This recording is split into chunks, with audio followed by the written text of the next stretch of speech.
నమస్తే, welcome to our channel. నేను మిస్సిరి. Delhi liquor స్కామ్లో అరెస్ట్ అయిన కవిత గారి గురించి, ఆమె దందాల గురించి సిబిఐ అయితే మొత్తం బయటపెట్టింది. సో ఈ అంశాన్ని మనకి వివరించడానికి మనతో పాటు ఉన్నారు ప్రముఖ సీనియర్ జర్నలిస్ట్ జగదేవ్ గారు. నమస్కారం సార్. నమస్తే సార్, సిబిఐ మొత్తం ఇప్పుడు కవిత దందాల గురించి బయటపెట్టింది, మళ్ళీ కస్టడీలోకి తీసుకోవాలని చెప్పేసి కోరుతున్నట్టు మరి వార్తలు వస్తున్నాయి. ఇందులో వాస్తవం ఉందంటారా? ఒకవేళ కస్టడీలోకి తీసుకుంటే నెక్స్ట్ అసలు ఎలా ఉండబోతుంది తన పరిస్థితి? అంటే సిబిఐ ఆల్రెడీ అరెస్ట్ చేసిందని నిన్న హెడ్లైన్స్లో కూడా చూశాను. అంటే అవన్నీ కూలంకుషంగా చూస్తే అర్థమైంది ఏంటంటే, ఈవిడ అక్కడ దందాలు, లిక్కర్ స్కామ్ దందాలు నిర్వహించడమే కాకుండా రాష్ట్రంలో కూడా కొంతమందికి చూసారా, గతంలో ఢిల్లీ కాదు, కోల్కతాలో 14 సూట్ కేస్ కంపెనీల వ్యవహారం ఏదో జగన్మోహన్ రెడ్డి గారు ల్యాండరింగ్ చేశారని, అట్లాగే ఇక్కడ కూడా ఆవిడ కొన్ని చేశారన్నట్టుగా వార్తలు వస్తున్నాయి. అవేంటంటే అరబిందో ఫార్మాకు సంబంధించిన ఎగ్జిక్యూటివ్ ఎవరైతే ఉన్నారో, చీఫ్ ఎగ్జిక్యూటివ్, ఆయన్ని శరత్ చంద్రారెడ్డి ఆయన వ్యవహారంలో కూడా ఇట్లాగా ఎంతో డిమాండ్ చేశారని, పలానా దగ్గర భూమి కొనుగోలు చేశాం, ఆ కొనుగోలు చేసిన దానికి మీరు ఇవ్వాలన్నట్టు 14 కోట్లు ఎంత ఇవ్వాలన్నట్టుగా. బట్ ఆ పత్రాలు ఏమి చూపించకపోయినా, ల్యాండ్ ఏమి లేకపోయినా అడిగారని, ఆయన దానికి ఇవ్వనని మొగ్గు చూపితే ఆయనకి బెదిరించారని, మొత్తం తెలంగాణలోనే అరబిందో ఫార్మా లేకుండా చేస్తామన్నట్టుగా చేశారని రకరకాల వార్తలు. ఆ తర్వాత ఒంగోలు ఎంపీ, మన వైసీపీ ఎంపీ ఎవరు, మాగుంట గారు అబ్బాయి ద్వారా కూడా 50 కోట్లు అంత డిమాండ్ చేస్తే 25 కోట్లు ఇచ్చారని. అంటే ఇప్పుడు ఇవన్నీ చూసిన మనకు ఒక క్లారిటీ ఏమర్థమవుతుందంటే, వైసీపీ ప్రభుత్వం ఏదైతే ఉందో అది బీఆర్ఎస్తో బాగా టైఅప్గా ఉండడానికి కారణం, బీఆర్ఎస్లో ఉన్న నాయకులు, మంత్రులు ఈ నోటికి ఏదొచ్చినా అది ఆంధ్ర గురించి మాట్లాడినా వాళ్ళు ఏం స్పందించకపోవడానికి కారణం ఇదే అనమాట. అంతే కదా, ఆస్తులు పాస్తులు అన్నీ ఎక్కడ ఉన్నాయి కాబట్టి వీళ్ళు ఎక్కడ కేసీఆర్ గారు అండ్ డాటర్ అండ్ సన్ వీళ్ళు ఎక్కడ ఏమి ఇబ్బంది పెడతారనే ఉద్దేశంలో వాళ్ళు ఏం అనలేదాం. ఎందుకంటే చీకట్లు కమ్ముకున్న ఆంధ్ర, తెలంగాణ వెలుగులని కేసీఆర్ గారు అన్నా కూడా ఎవరు మాట్లాడలేదు. కేటీఆర్ గారు అయితే అక్కడైతే డబుల్ రోడ్ అయితే ఇది అని అన్నారు, అయినా ఏం మాట్లాడలేదు. మళ్ళీ కేటీఆర్ గారు ఇంకో మాట ఏదో అన్నారు, మొన్న పండక్కి సంక్రాంతికి ఫ్రెండ్ ఊరెళ్ళి వచ్చాడు, అక్కడ అంతా గతుకులు, 4 రోజులు పవర్ కట్టు, అక్కడ అంత అధ్వానంగా ఉందో పరిస్థితి, తెలంగాణ చాలా బాగుంటుంది అని చెప్పేసి అన్నారు. ఇన్ని చేసినా కూడా ఆంధ్ర మంత్రులు ఎవరు స్టేట్మెంట్ ఇవ్వలేదంటే ఇప్పుడు అర్థమవుతుంది కవిత గారి కేసు ఏదైతే సిబిఐ ఒక్కొక్కటి ఛార్జ్షీట్లో దాఖలు చేస్తుందో. అంటే ఒక్కొక్కరిని బ్లాక్మెయిల్ చేయడం, మీరు మాకు ఫలానా ఇస్తారా ఇవ్వరా, లేదంటే మీ కంపెనీ ఇక్కడ ఉండదు. అంటే జనరల్గా ఎవరికైనా ఎందురేవో తలనొప్పి, వీళ్ళకి ఏదో సెటిల్ చేసుకుంటే బాగుంటుంది కదా అనే ఫీలింగ్ ఉంటుంది కదా. సో అట్లాగా తర్వాత కేజ్రీవాల్ గారితో కలిసి లిక్కర్ స్కామ్లు ఏవైతే చేశారో, ఆ లిక్కర్ స్కామ్లో వచ్చిన అమౌంట్, ఈవిడిచ్చిన సలహాలని అక్కడ ఇంప్లిమెంట్ చేయడం, మనీ లాండరింగ్కి పాల్పడడం వల్ల ఆమ్ ఆద్మీ పార్టీ గోవాలో కూడా తమ ప్రతాపం చూపించుకోవడానికి, తన పార్టీ నెగ్గుకు రావడానికి ఎక్కడి నుంచి, ఢిల్లీ నుంచి వయా తెలంగాణ మీదుగా హవాలా మనీని చేరవేయడానికి కూడా కవిత గారే చాలా బాగా ఉపయోగపడ్డారని, సుమారుగా 44 కోట్లు ఎంతో చేరవేశారని హవాలా మనీ అన్నట్టు కూడా రకరకాలుగా ఇవన్నీ ఛార్జ్షీట్లు దాఖలు చేశారు. వాళ్ళన్ని సాక్ష్యాలతో పాటు అడుగుతుంటే ఆవిడ దగ్గర నుంచి ఆన్సర్ ఉండట్లేదు. పైగా ఆయన ఎవరు, కౌశిక్, ఆవిడ పిఏ, తనకు అడిగినప్పుడు తన ద్వారా తను ఆల్రెడీ చెప్పేశాడు, చేతులు ఎత్తేసాడు, మొత్తం మేడం గారు అలా చెప్తే అలా ఫాలో అయ్యాను అన్నట్టు. అశోక కౌశిక్ సంథింగ్ పేరు, ఆయన అలాగే చెప్పాడు. తర్వాత ఇప్పుడు శరత్ చంద్రారెడ్డి గారి విషయమే పెద్ద ఇష్యూ అవబోతుంది. ఇప్పుడు ఎలాగూ ఆయన ఒక బిగ్ షాట్ కాబట్టి వాళ్ళు కూడా కొంతమంది ప్రముఖులతోని, వ్యాపారవేత్తలతో కాంటాక్ట్స్ ఉంటాయి. అదే ఇప్పుడు శరత్ చంద్ర ఎవరు అంటే మళ్ళీ విజయసాయి రెడ్డి అల్లుడు కూడా కాబట్టి ఎక్కువ బాగా పైకొచ్చి అంటే వినిపించే పేరు అవుతుంది. ఇప్పుడు ఏమేమి జరిగాయి అవన్నీ చెప్తారు. నిత్యానంద రెడ్డి గారి అమ్మాయిని విజయసాయి రెడ్డి గారి అబ్బాయికి ఇచ్చారు.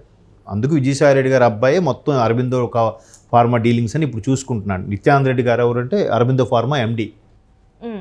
అంటే ఇప్పుడు చూస్తున్నట్టయితే శరత్ చంద్ర గారి పేరు ఎందుకు బాగా వినిపిస్తుంది అంటే, ఇక్కడ విజయసాయి రెడ్డి గారి బంధువు అని కూడా వినిపిస్తుంది. సో దానివల్ల ఇంకొకటి ఏంటంటే, అరబిందో ఫార్మ్స్ గురించి కూడా మనం విన్నాం, అది కూడా తీపిచ్చేస్తా, ఇప్పుడు మేము చెప్పినట్టు వినకపోతే అసలు ఇక్కడ ఎట్లా వ్యాపారం చేసుకుంటాం అని చెప్పేసి కవిత గారు బెదిరించారని చెప్పేసి కూడా వార్తలు ఉన్నాయి. సో అందుకోసమే మనీ ఇవ్వాల్సి వచ్చిందని. దాన్ని శరత్ చంద్రారెడ్డి గారు కానీ, ఇప్పుడు మాగుంట గారు కానీ, అంటే శరత్ చంద్రారెడ్డి గారు ఎలాగో విజయసాయి రెడ్డి బంధువు, అంటే వైసీపీ ఎంపీ, మాగుంట గారు కూడా వైసీపీ ఎంపీ, ఇద్దరు వైసీపీ ఎంపీలను కూడా వీళ్ళకి ఈవిడ ఒక ఎమ్మెల్సీ, ఒక ఎమ్మెల్సీ ఈవిడికి నచ్చినట్టుగా ఆడుకొని ఇంత డిమాండ్ చేశారంటే ఖచ్చితంగా తండ్రి అన్నదమ్ముడు అదే సోదరుడు సపోర్ట్ లేకుండా ఈవిడ ఎంత చెలరైపోయే ఛాన్సెస్ ఉండవు కదా.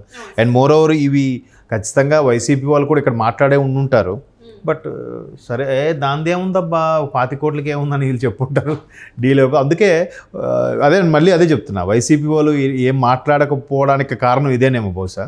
సో మొత్తం మీద కవిత గారు ఏవైతే శరత్చంద్రారెడ్డి గారికి సుమారుగా 45 కోట్లు ఎంతో డిమాండ్ చేశారని ఒక ల్యాండ్ విషయంలో, తర్వాత ఆ ల్యాండ్ పత్రాలు పొని చూపించండి అన్నా కూడా ల్యాండ్ పత్రాలు కూడా ఏమీ లేవంట. అయినా మీరు ఇవ్వాల్సిందే చెల్లించాల్సిందే అన్నట్టుగా చెప్పడం అది మొత్తానికి ఇష్యూ అయ్యింది. ఇప్పుడు అటువైపు వాళ్ళు కూడా గట్టిగా నిలబడతారు కదా, వాళ్ళకి ఎంతో కొంత రాజకీయ పార్టీలు అంటుంటాయి, వాళ్ళకి కూడా కొంతమంది బిజినెస్ మ్యాన్లతో డీలింగ్స్ ఉంటాయి కాబట్టి వీళ్ళని ఎక్కడ తగ్గొట్టుకోవాలి ఎక్కడ చేసుకోవాలి కూడా సెటిల్మెంట్స్ అవుతాయి. సెటిల్మెంట్స్ అయినప్పుడు 40 కోట్లు కాస్త 10 కోట్లకో 20 కోట్లకో వచ్చి సెటిల్మెంట్స్ అవుతుంటాయి. ఇలాంటి చాలా మనం వింటూ ఉంటాం పెద్ద పెద్ద వాళ్ళ దగ్గర. సో అట్లాగా వాళ్ళ స్థాయి వ్యక్తులకు అసలు చూడండి, అంటే అంత స్థాయి వ్యక్తున్న శరత్చంద్రారెడ్డి విజయసాయిరెడ్డి గారి బంధువు, లేదంటే ఒంగోలు ఎంపీ మాగుంట గారు శ్రీనివాసరెడ్డి గారు కానీ అటువంటి వ్యక్తుల్ని కూడా వీళ్ళు ఇంత ఈజీగా బ్లాక్మెయిల్ చేసి అమౌంట్ క్యాష్ చేసుకుంటున్నారంటే ఇంకా సామాన్య పరిస్థితి ఏంటంటే వాళ్ళ ముందు నిలబడగలరా? అసలు తట్టుకోగలరా? ఎంపీలు ఒకవైపు వైసీపీ ప్రభుత్వం ఆంధ్రప్రదేశ్లో ఉంది, జగన్మోహన్ రెడ్డి గారి అండతోనే, జగన్మోహన్ రెడ్డి గారికి అత్యంత ఆప్తుడు మన మాగుంట అటువంటి పరపతి ఉన్నప్పటికి కూడా వీళ్ళు ఎంత సింపుల్గా వాళ్ళకి బ్లాక్మెయిల్ చేసో లేదంటే బెదిరించో అమౌంట్ గుంజుకుంటున్నారంటే ఇంకా సామాన్యులు అసలు ప్రశ్నించడానికైనా నోరు లేస్తుందమ్మా అని చూడండి. వీళ్ళు మాత్రం సింపుల్గా అరెస్ట్ అయితే న్యాయమే గెలుస్తుందని పిడికిలు చూపించిన కడిగిన ముచ్చింలాగా బయటకు వచ్చేస్తా అని చెప్పేసాను. కానీ ఇక్కడ ఏంటంటే సౌత్ లావింగ్లో మెయిన్ ఈమె వాళ్ళనే ఇదంతా జరిగిందని చెప్పేసి కూడా సిఐడి వాళ్ళు చెప్తున్నారని చెప్పేసి మనకి వార్తలు ఉన్నాయి. మెయిన్గా చేసిందంటే మొత్తం అన్నిటికీ కారణం కవితనే.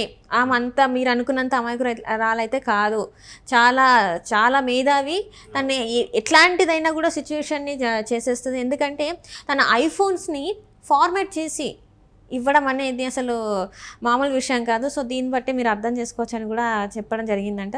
అంటే ఇక్కడ ఈమెను ఎలా చూడాలి అసలు? ఇప్పుడు ఈవిడి మీద పకడ్బందీగా ఒక పక్కా ఆధారాలు దొరకబట్టే ఆవిడెవరు మీరా ఎవరో వచ్చారు కదా, ప్రియా మీనా ఎవరో సంథింగ్ ఆఫీసర్ ఈడీ, ఆవిడ ముందుగా ప్లాన్గా వచ్చి ఒక 3 అవర్స్ ఆవిడ ఇంట్లో సోదాలు చేసి ఆవిడ ఎంక్వైరీ చేసి ఫ్లైట్ కూడా ముందే బుక్ చేసేసుకొని అరెస్ట్ చేసి ఫ్లైట్లో తీసుకెళ్లారంటే ఈవిడి మీద ఎటువంటి ఆధారాలు దొరకకపోతే అంత కాన్ఫిడెన్స్గా ఈవెన్ ఈవిడ సుప్రీంకోర్టులో పిటిషన్ కూడా వేసి ఉంది.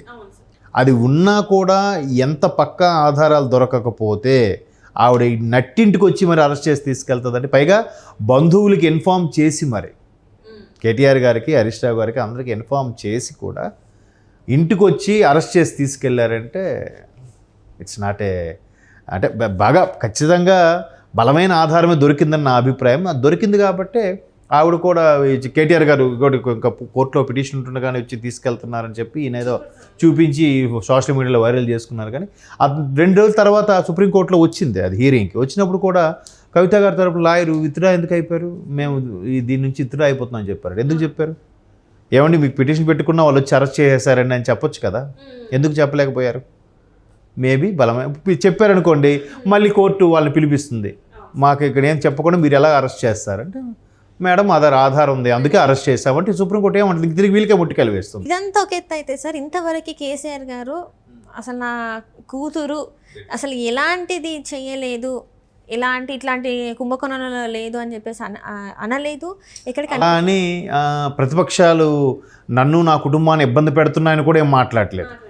ఎంతసేపు ఏవో పాతవి అవి ఇవి మాట్లాడి ఆయన చాలా చాకచక్యంగా మేధావుడు 70 ఏళ్ళు ఉన్న మేధావి అయినా పైగా ఆయన చాలా చాకచక్యంగా ఇప్పుడు తెలంగాణ లాంటి ప్రతి పౌరులు కూడా రగిలించే ఉద్యమాన్ని ఒక్కతాటి పేరుకి తీసుకొచ్చిన దమ్మున్న లీడర్ కదమ్మా.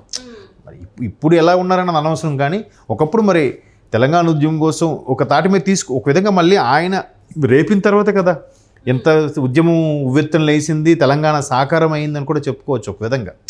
ఆయన నిరాహార దీక్ష చేయడం, తర్వాత డ్రాప్ అయిన తర్వాత చాలామంది అసూలు బాసినా అది పక్కన పెడితే, సో అట్లాంటి మేధావి ఎక్కడేది మాట్లాడాలో తెలవదా, అన్నీ తెలుసు వారికి. అంటే కాకపోతే ఎక్కడ తప్పుకు దొరకకుండా మీడియాకి అంతు చిక్కకుండా చాకచక్యంగా మాట్లాడుతున్నారు. సో ఈ కవిత గారిని ఆల్రెడీ సిబిఐ అరెస్ట్ చేసింది, చాలా ఇంకా కస్టడీకి అడుగుతుంది.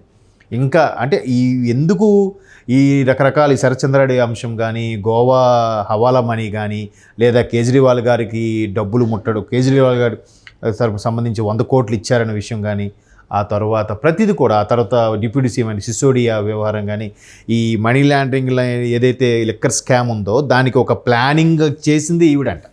ఇట్లా అయితేనే మనకి ఎక్కువ బెనిఫిషియరీ ఉంటుంది, ప్రభుత్వానికి బెనిఫిషియరీ కన్నా మనకు ఎక్కువ ఉంటుంది అని అంత. బట్ మొత్తానికి ఈవిడగా నోరిప్పితే ఈవిడ వెనక ఇంకెవరున్నారు కూడా మేబీ రావచ్చు. ఎందుకంటే ఈవిడ ఒక ఇక్కడి నుంచి అక్కడికి వెళ్ళి చక్రం తిప్పారంటే, ఎక్కడి నుంచి అక్కడికి వెళ్ళడానికి ఈవిడికి ఆ లీడ్ ఇచ్చింది ఎవరు? అవును, ఈవిడ వెనకుండా నువ్వు వెళ్ళి నీకేం కావాలి నేను చూసుకుంటాను అని చెప్పి ముందుకు నడిపించింది ఎవరు? సో ఈ పేరు కూడా బయటకు వస్తుంది. వస్తుంది, చూద్దాం. Right sir, right. Thank you so much sir. Thank you.